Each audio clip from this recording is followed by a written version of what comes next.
Hello everybody, this is Gianluca with Modesto, and this is my fourth video on KiCad. As you remember, last time in the previous video we started to define an electronic schematic. So we saw that now we can actually use some symbol. So we have the library that is loaded now. And so what I want to do today is to start a very simple project that will help us to understand how all the toolchain of KiCad works. And this project will have LEDs, so let's add one LED to my schematic. We can rotate it to have the LED in the position we want.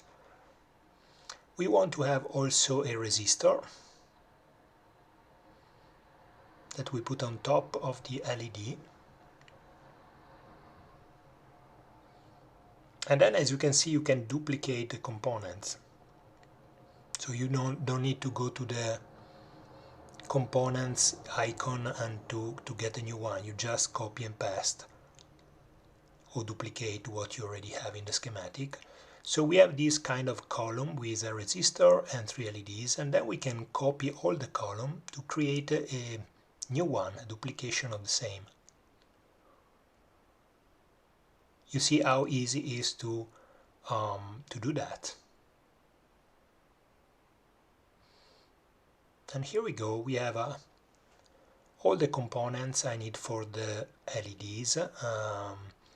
And what else do I need? I think I need a switch. Let's see how we can find a switch. One pole switch is what I need. Normally I think the switch is SW, and we can find different symbols for that. Yeah, I think this one, the one pole, is what I need.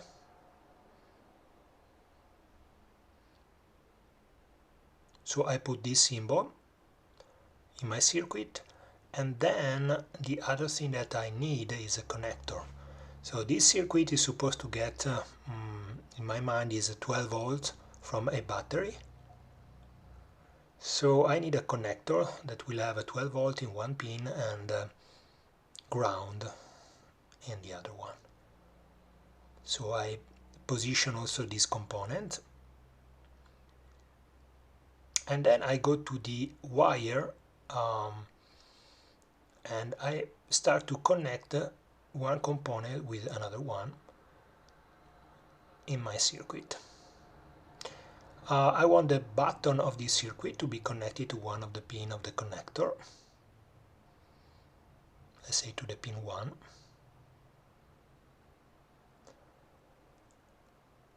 And then I complete the circuit, connecting all the other pins. You see that the switch is between the connector and the what we can call a VDD, or plus if you want, in my connector. One thing that I can do at this point, you see all the components, they don't have a individual name, but they have a question mark. So I can go to annotate,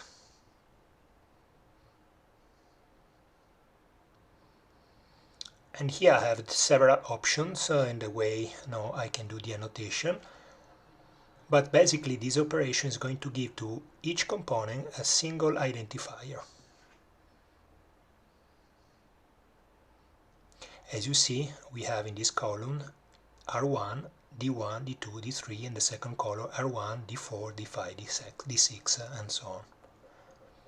Now each of these components, each of these symbols is an individual component.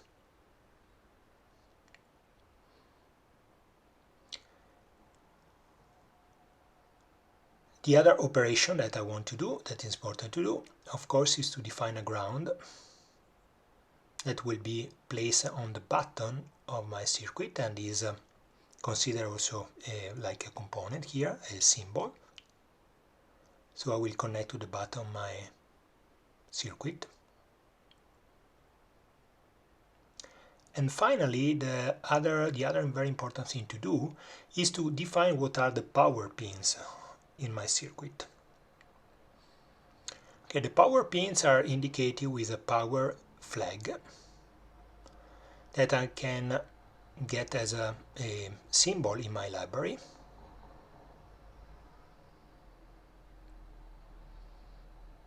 And with this power flag I indicate what are the pins that are basically providing power to the circuit, and of course for me are the two pins which are the connector. I do that for the plus, and I do that also for the minus, that in this case is my ground. Next step, okay, I will annotate again because if every time I add a new component I should restart annotation. Then I can do a check. The check is checking if everything is connected in the circuit, so I run the check, and as you can see here I finish the check and there is no problem. But if for instance you have any problem in the connection between the components, like what I'm doing now, canceling one specific connection, and I run the check, you will see here that there is a specific error, and there will be also an indication where the error is. And this is very helpful to avoid to have a problem in your circuit, especially when the circuit is very complex. So I do the check again, I reconnect, and as you see now I don't have any error. So I think that's it for this video. It's a very simple circuit, but it's a starting point for the next step. So see you in the next video. Thanks for watching.